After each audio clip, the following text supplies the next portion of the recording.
If the enemy attacked your peace today, would you actually know how to protect yourself? I hear a lot of people talking about putting on the full armor of God, but do you actually know what that is?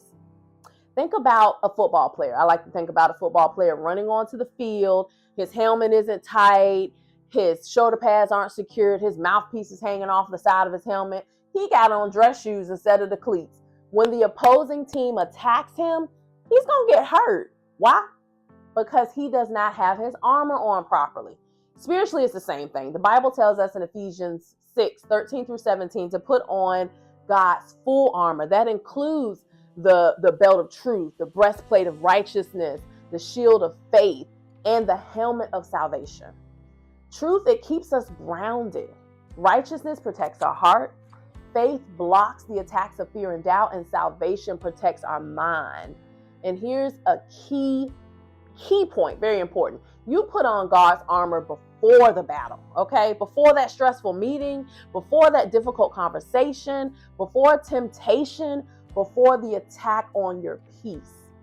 Put on God's armor before all of that. And the Bible actually does give a powerful example of what this looks like. I'm going to stay in Daniel. I was there last week. We're going to go to Daniel 3. We're going to talk about these three young men, Shadrach, Meshach, and Abednego, who refused to bow down to this golden statue that King Nebuchadnezzar ordered everyone to worship.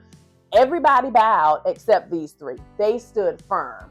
And when you look closely at this story, you really can see the armor of God in action in that story. So the belt of truth, they refused to bow to the lie. They knew that that was an idol and it wasn't God, okay?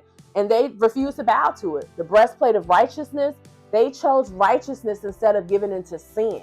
The shield of faith, they said in the Bible, our God is able to deliver us from the blazing furnace. But even if he doesn't, we will never serve your God, okay? That's pure shield of faith right there. That's pure shield of faith language. The helmet of salvation, their identity was secure in God no matter what happened. So the king had thrown them in the fiery furnace, heated it up 7 times normal, hotter than normal. But when he looked in, he saw something shocking. The 3 people he threw in there, he actually saw 4. God was with him, okay? And when they came out, the Bible says their clothes weren't burnt, their hair wasn't singed, and they didn't even smell like smoke. They went through the fire, but the fire didn't get into them. That's what happens when you stand firm on your faith and put on God's full armor. And just like we prepare spiritually, preparation matters in life as well. Even when it comes to home ownership, don't just pray for the house. Pray for the wisdom, discipline, and stewardship to manage what God has blessed you with. If you're putting on God's armor this year, please type armor in the comments. And if you'd like a free video on the step-by-step process to home ownership, type home in the comments and I will send it to you.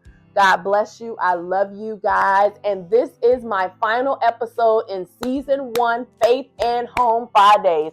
Stay tuned for season 2. Love you guys. Mwah, mwah, mwah, mwah.